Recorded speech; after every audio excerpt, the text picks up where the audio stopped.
Welcome to Real Estate Coaching Radio, starring award-winning real estate coaches and #1 international best-selling authors, Tim and Julie Harris. Real Estate Coaching Radio is the nation's #1 daily radio show for realtors who demand authentic, real-time coaching.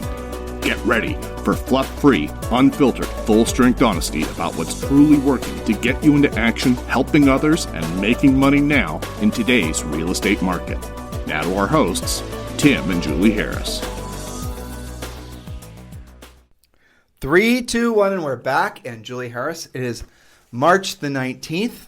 Indeed, happy Friday. Happy Friday indeed. You know, it's a very, I have to say this week has been interesting. I was asking the question today in our clubhouse, what was the greatest opportunity of the last week, and what was your greatest success? Or greatest challenge and greatest success. That's what it was. What was your greatest success of the past week and your greatest challenge of the past week? And I was thinking, as I was asking people that were up on our stage on Clubhouse and also people in the audience, I was thinking about how I would answer the question if I was posed with it. Let's hear it. And well, okay, since you asked me, I would say the greatest success this past week.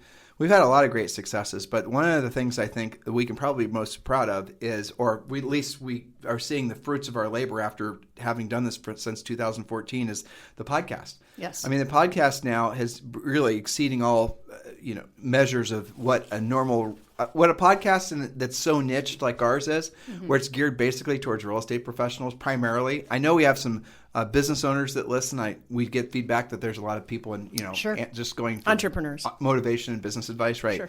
But what has happened really in the past, I'd say 6 months with regards to this podcast, increasing. Like yesterday, listeners, I'll tell you the exact number because I'm going to look. Did I tell you what it was? I don't remember. Okay, so yesterday's podcast. Oh, here it is down here. Yesterday's podcast, just in downloads, it was 40,726 downloads. 40,726 downloads. And then as far as the number of listens, yesterday, we had at least 5,000 listens. And those are people that are listening off of Instagram or listening off of our podcast or just various different ways. In other words, they're not downloading it using their phone app, Stitcher, iTunes, Spotify. We're on we're even on Audible now. But they're listening right off of our podcast, Tim and Julie Harris. Our main website, timandjulieharris.com. But the point of it is that it does not make sense that a podcast that's so niched and specifically just for real estate professionals would have this number of people listening and downloading. But it's all good. We appreciate you. But the only other things you have that are parallels that in other sort of podcast genres are going to be people like that are talking about. Honestly, there's things that are super specific, like baking and cooking and just different little strange things that are everyone's sort of weekend hobbies and passions. But yeah, guys, it's amazing. And I'd say over the past week, and I think today we'll probably bust through 50,000. Mm-hmm. That's a really huge milestone to the point now where we're actually getting solicited for people from companies to run ads on our podcast, but they're not like ads selling you guys stuff. It's ads. Well, it is selling you like mattresses and grills and Traeger and things like that. It's so strange how we've gone from just doing this podcast mostly because we enjoy it, really, and also to obviously help as many people as we can. And now it's becoming a real syndicated commercial effort. It's not. I hadn't ever planned for it really. I didn't even really aspire to it. But I think as you and I think I'm telling you guys all this to encourage all of you to stop being so inhibited about syndicating your own content. And Clubhouse, by the way, is the perfect genre to test your mettle on that. But Julie and I go out of our way, obviously, to present high-quality content, which is the reason that you guys continue to listen to us. But really, I think the reason ultimately that the podcast has gone to the next level is because we do it informally. Yes. Yeah. We used to have a very buttoned-up, it's like a presentation. It's like we're doing an audio version of a PowerPoint. We didn't like doing it that way, but we thought that was the expectation. And as soon as we started jib-jabbing more and having more fun and being more relaxed, then all of a sudden the listenership went through the roof. And if you hear Julie sneeze in the background or a kid scream in the background, inevitable, nobody cares. And so that's one of the things that I hopefully you guys are taking this and you're thinking, well, maybe I don't have to be so formal with thinking about starting a podcast or a clubhouse or all the rest of it. A lot of you guys are intuitively correct that a lot of this stuff, social networking and whatnot, can be a black hole, a big waste of money and time, and it can be. But it is a good ancillary spoke or secondary passive spoke that you can create after you establish your proactive lead generation things. Proactive lead generation has to come before passive lead generation. But if you're if you got 3 or 4 solid spokes that are proactive lead generators, you know to do the work, you can set appointments every day, you're absolutely got that locked in, and you want to add an ancillary or a passive lead generator, I would strongly encourage you to double down on doing a podcast primarily. Because podcasts are going to take off at a level never seen before. They're going to basically replace AM radio. It's already happening, and probably even FM radio to a certain extent. And you're going to see Facebook that's going to emulate the Clubhouse app. Twitter's going to emulate the Clubhouse app. People are going to start tuning in. This is not a prediction. It's already happened. Well, it's a prediction, but it's already happening. So it's basically like a locked-in bet. You're going to see people that are going to start having their days where they're going to have audio on in the background pretty much all the time, keeping them company. A lot of people are like that now, and they're going to go from listening to like our Clubhouse in the morning, and then maybe they'll listen to our podcast, and then they'll flip around, and that's the evolution. So it used to be that the belief was you're either somebody who wants to consume visual content on social media, or you want to consume audio content on social media.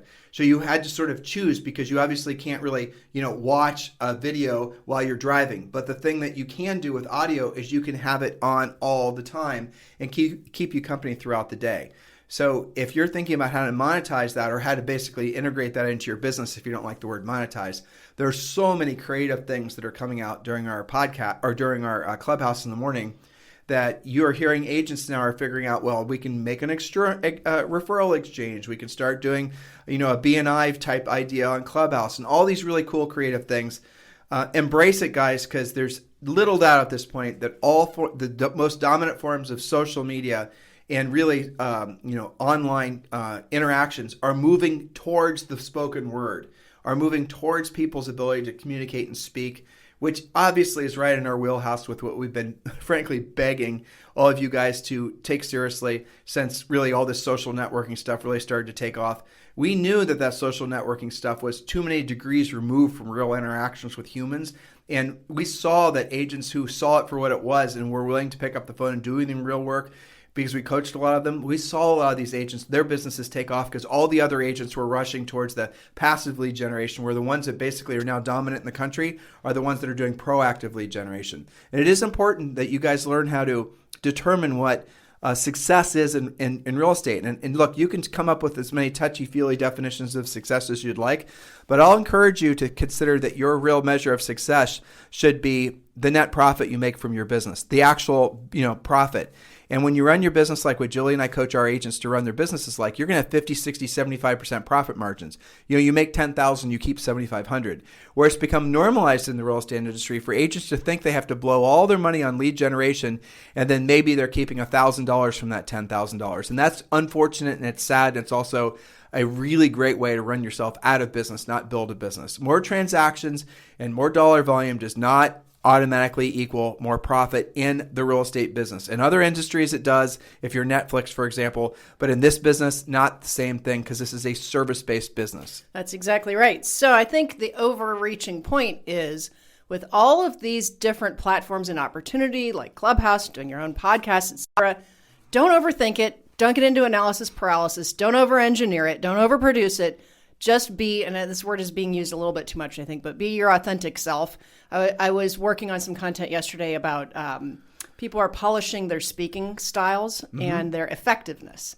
And one of the people I was listening to, which is a professional speaker, he said, what does authentic mean? It means that you're standing on your own. You are like standing in your own shoes full of values. Like authentic means that you back up what you say. It's because he was talking about, everybody says, authentic. What does that actually mean? It means that you know what your values are and you're here to, represent that yourself and be your own true self. You don't have to put on this sales personality or this speaker presenter mentality. Just be your own self. And that ties right into what we've been talking about this week. So we've been talking about the Introvert's Guide to Being a Real Estate Rockstar, but I've been thinking a lot about these points. And I really think that it could apply whether you're an introvert or not. these Totally. things apply. So I've got 2 more points, and then we will send them into their weekend of profitability. And remember, guys, we are doing a series of really high-powered, fun online events. They're going to start they already did start, but we're going to do usually 2 or 3 days a week where we're going to do panels of top producing agents and really real estate professionals from around the country. And a lot of these guys are our coaching clients. I want you to seriously consider registering for this event. Just text the word Harris, Harris. Text the word Harris, Harris to 855-685-1045. Text the word Harris, Harris to 855-685-1045. And when you do, we're going to text you back a link that you then can click, and you can choose the day and time that you want to attend this event. So go ahead and text text Harris, Harris, Harris to 855-685-1045. Yes, so back to our Introverts Guide to Being a Real Estate Rockstar. Our final 2 points, which are number 14 and 15, these are actionable items. Number 14, upgrade everything immediately. Now, this is a point that's included in our Introverts Guide, but we have an entire section that drills down and is extremely specific in the Harris Rules book, which you guys can get on Amazon, talking specifically about this. Upgrade everything immediately, not just for introverts. Audrey Hepburn once spoke about how she dressed for the roles she played so she could better play the characters she was asked to portray. Here's a great quote from her. I believe in manicures. I believe in overdressing. I believe in primping at leisure and wearing lipstick. I believe in pink. I believe happy girls are the prettiest girls. I believe that tomorrow is another day, and I believe in miracles. Confidence comes from looking the part. So if you're unsure about your suit choices, or even, a lot of maybe more casual markets, casual business, right? Go to J.Crew, go to Neiman Marcus, have a consultant help you, have somebody put outfits together for you, right? Hey, Julie, if they needed any further proof that you wrote 95% of the book, it was right. Quotes, it was right what you just read. So if I have not made that clear, Julie wrote 95% of the book. There were our ideas, but Julie wrote the book. There's your proof. Thus, you get more girly quotes. Sorry. Sometimes. All right. So, speaking of which, if you're not great at makeup, go and get a luxury makeover from a trusted brand like Chanel or somebody. And then buy what they recommend. Use the same idea for buying shoes, watches, glasses, hairstyles. I will never forget some of the appointments that we went on. This is so important. This is such an easy way to give yourself confidence, to compete, and also to learn about some interesting things, right? So I remember us going on appointments. We always take our shoes off. I think it's the polite thing to do anyway. But if you especially live in kind of a sloppy weather market, one of the worst things you can do on a listing appointment is walk in the door and then muck up their foyer. That's just stupid, right? But I can remember taking my shoes off and seeing it, not in every appointment, but people would look at like what the brand on the inside of your shoe was. Let's talk about that. They look at watches, glasses, jewelry. Well, let's talk about that because that's a silly, stupid, but important point. It is. And people could poo-poo on that and say, oh, you're just being flaky about that. You're just playing into something. Because people intuitively are going to try to gauge whether or not, even subconsciously they do. It goes both ways, too. Mm-hmm. I remember when Julie, obviously, we sold thousands of houses, but we would have, when you go in a normal sale price house, and if you were driving a flashy car, I promise you'd see the blinds move before you got out of the car, and they would see what you were driving. Yep. And if you drove up in something that was disproportionately nicer than the neighborhood, if you got that listing, I promise you, they're going to beat the crap out of you about commission. Yes, and furthermore, actually normal sale price people, they give you more leeway in that. So you could drive up, if it's say the normal area where you're having a bunch of Ford F-150s and you happen to pull in a Lincoln, or you happen to pull in a Mercedes, they're not going to give you the same level of judginess as when you move up to when you're going on a listing appointment for what would be typically more of a status ego type price range. And so think about this, guys. People start in their first time home buyer houses and then they move up. Those two price ranges, the people are very similar in how they approach life. In terms of their normal, they're buying for normal reasons, more space, better schools, backyard. Exactly. Mm-hmm. Now, when they move up the third time, let alone beyond that, then they're starting to buy for status, and they're starting to buy. They'll say it's for schools, but really it's so they can brag about living in a particular zip code or a neighborhood or those types of things. They're making more money. They're showing their affluence. It's in that middle price range where those people are the most judgy. Now, here's the really interesting thing. When you go to the very, very top price ranges, those people will actually, like the multi-million dollar deals, They will not even give a rat's ass what your car is. They'll judge you by your past performance on whether homes in similar price ranges that you've actually been able to sell. So the people at the very top of the food chain, they're the ones that you still have to look nice and dress professional, but they do not judge a book by its cover. They judge it on your performance. They judge it on your performance. But in that middle price range where most of you guys are going to work in, we call it the aspirational price range, those people are absolutely going to be looking at you on what Julie said, your shoes, your watch. I remember so many times it was a New Albany Country Club, we'd go on listing appointments, and you'd have people looking to see what kind of, just everything Julie said, your watch, your clothes, your shoes. Purse for ladies. So you guys have heard of the symbol or the term virtue signaling, right? So virtue signaling would be where you're trying to drop little clues as to what sort of social belief structure you might belong to. And, it's very common in the more left-leaning, political circles where they do a lot of virtue signaling. They'll do a lot of things just to let you know what their value set is. And you could even argue on the conservative side of things, wearing a crucifix, that's virtue signaling as well, right? You're saying I'm a Christian, so you can assume that these are the beliefs that I have, the values that I have. You guys get what I'm saying here? Well, virtue signaling even pertains to socioeconomic groups as well. Because when you're in that aspirational price range, the move up, the ego house, whatever you want to call it, the McMansion, which is a dumb term, but there you go. Those people are going to virtue signal based on your affluence. They're going to ask you where you travel. They're going to ask you about what restaurants you go to. They're going to ask you about all of that type of thing. So if you're wondering why you're maybe experiencing resistance or not experiencing success in those aspirational price ranges, what we've been talking about this week is part and parcel of the reason. It's lack of versatility. Lack of exposure, too. And yeah, obviously lack of exposure, but lack of versatility once you have the exposure. Yeah. Trying to make the world like you is a recipe for failure. But this is curable, and I think, because I've worked with a lot of coaching clients, as have you, about this type of thing, I think it's fun. You're enhancing, you're the sum of all of your experiences. So you might as well have some good experiences. You might as well add to what you know about. I think it's really a powerful thing for you to actually maybe not just know a little bit about art, but know about, a handful of specific artists that maybe are popular right now. So, okay, it's fun for you and I. Yeah. It was always fun, and because it's interesting. Still is. Intellectually, it's interesting. Yeah, sure. But I don't think it's fun for most people because they're fearful if all of a sudden they start in their social network and their the real people, not fake social network, but real social network, and amongst their their family and their neighbors. If all of a sudden they live in the Ford F-150 neighborhood, and then they pull in their driveway with some fancy Mercedes, and all of a sudden they're wearing different clothes and looking fancier. What's going to happen is they might actually start experiencing rejection amongst their little tribe. And it won't necessarily happen overtly. It'll happen covertly. Yeah. Little digs, little comments, little snide looks, little snide comments, little jabs. And what happens is people pick that up as rejection.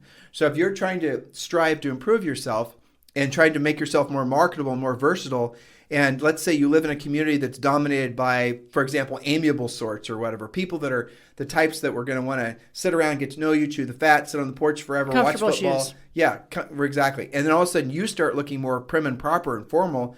They're going to absolutely start rejecting you in little tiny subtle ways because you are no longer like them, or even worse, in their perception, you're trying to become something else. So subconsciously, they're going to feel like you're rejecting them. Yeah, see, I think that there's a fine line to walk with that, right? So yes, some of that happens, and maybe that's because you need to also upgrade your neighborhood, your friends, etc., which sounds obnoxious. But hover there. I'm about to. Don't bounce off that. Okay. That is really the bottom line. Yes, and that could be. That does not mean you have to dump all of your friendships. But I think that you can walk the line. I found this a lot with my music center of influence, right? So I on purpose would dress a little bit nicer during rehearsals. So, because I like to dress nicely, but also so they would ask me, hey, Julie, you look nice. Why is that?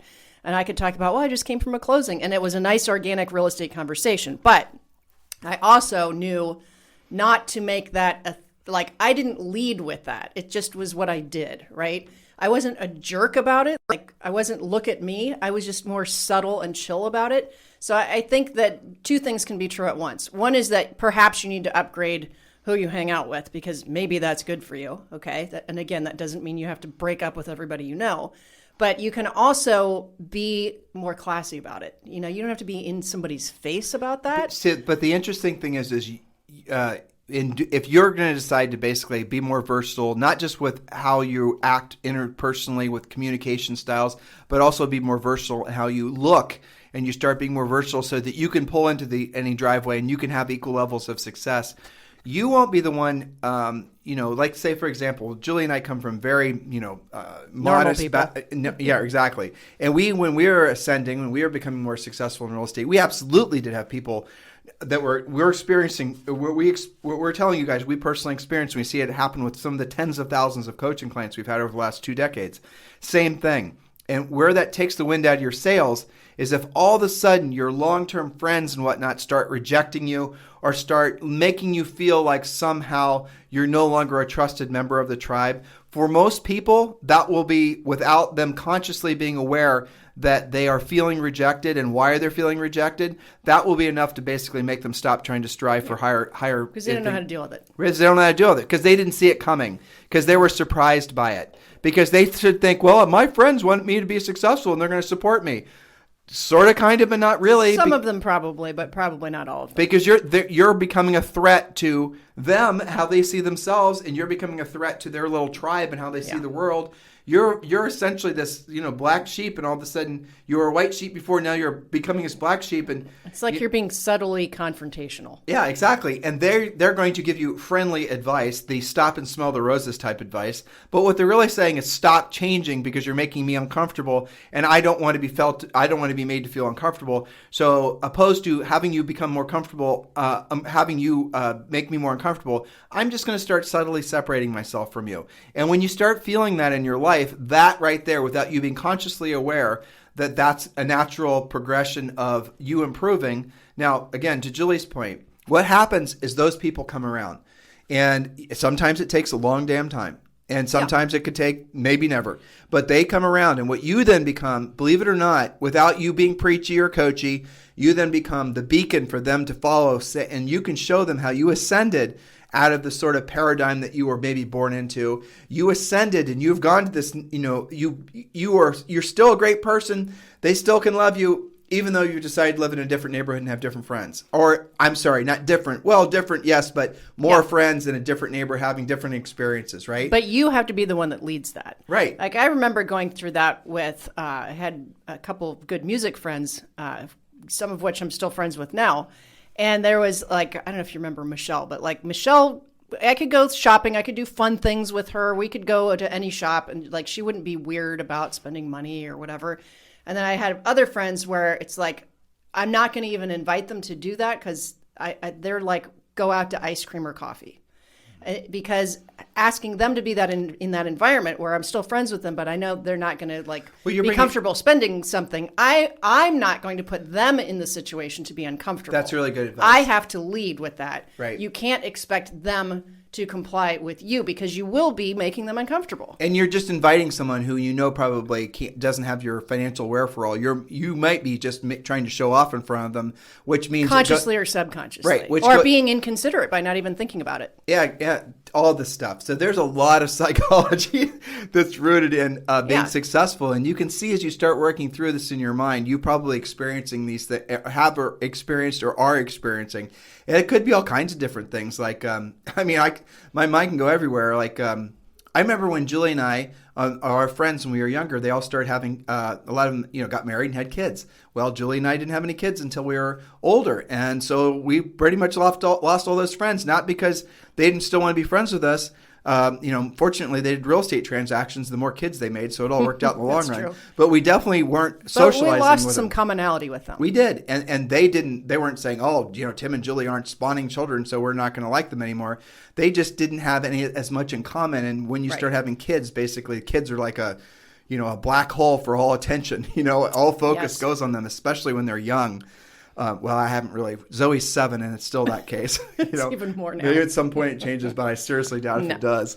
But anyway, this, guys, should be, I think, a real hopeful indication that you can be as successful as you choose to be. And this versatility thing is not just for analytical people or introverts, as the theme has been this week, but it's for all of you. So in the book, by the way, which is where we've been reading a lot of these notes for the past week, Julie was reading directly from the book, Harris Rules.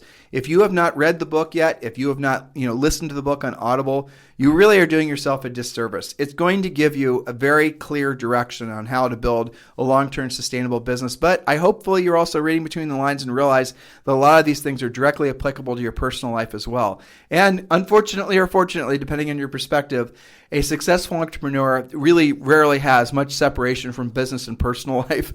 It just doesn't really exist. So maybe at the end of the day, you can be more successful helping more people and having a much richer, in the literal sense and otherwise, fuller life than you ever thought you had the capacity to, if you just do a little bit of work and a little bit of introspection on the things that might be holding you back. And most of it starts in your head. Virtually all of it starts in your head with your mindset and your approach to your capacity, right? And what you're capable of. But then quickly move into action, because otherwise it's just essentially there's just a bunch of random thoughts. Anything you want to say? Well, let's cap it off with our final point, which is an easy one, but I think it sort of rounds the bend here. Point number 15, know that you can make as much money in real estate, if not more, than someone who is twice as outgoing or extroverted. You'll be more studied, more polished, more scripted, more effective, and you'll still remain true to yourself. As we say to our introverted coaching clients, really all coaching clients, be yourself first, and then be yourself talking about real estate second. Yeah, exactly. You don't have to be, all of you guys are afraid to use scripts, and you're afraid to be perceived as a this or perceived as a that, negative, negative, negative. But do exactly what we suggest in Harris Rules. Be your, again, overused with this word, but be your authentic self first. Walking your dog, going to your music practice. Being you. Doing your car hobby, doing your whatever it is, being a mom, being a dad, on the softball team. But then make sure you always are bringing real estate in with a simple, non-confrontational question, non-salesy question. Like, oh, by the way, Julie, who do you know who's thinking about buying or selling that I should be helping in this market? And if you guys are not overt and direct and asking, questions like that, they're not going to do business with you. And even if they know, even you say, all these people on my softball team, they know I'm in real estate, and then you're going to see 3 or 4 of them do a transaction with somebody else because you are doing the first thing, you are being your authentic self, but you weren't looping it back in that you're here to be of service to them, help them buy, sell real estate. Do bridge that gap. And that goes back to versatility. That goes back to you. I'm an introvert. I never want to ask a question that makes me seem like I'm a pushy salesperson. Well, then guess what? You're not going to get the business. People are not just going to, through osmosis, they're not just going to assume that you want to do business with them unless you tell them that you want to do business with them. That's true. So stop being weird about it. Talk about real estate. Know some talking points about what's happening. And not just, the market's hard. We can't find anything for any buyers. No, talk about something of substance. And by asking whom do you know who could use my help buying or selling, if it's the person you're talking to, they'll tell you. If they've got a great friend that's been looking, maybe they've been, banging their head into the wall trying to find something, you're going to find out about it. But if you never talk about it, it actually gets weirder when especially if they know that you have a real estate license and you're not talking about it. I always think about it like your friend opens a new restaurant.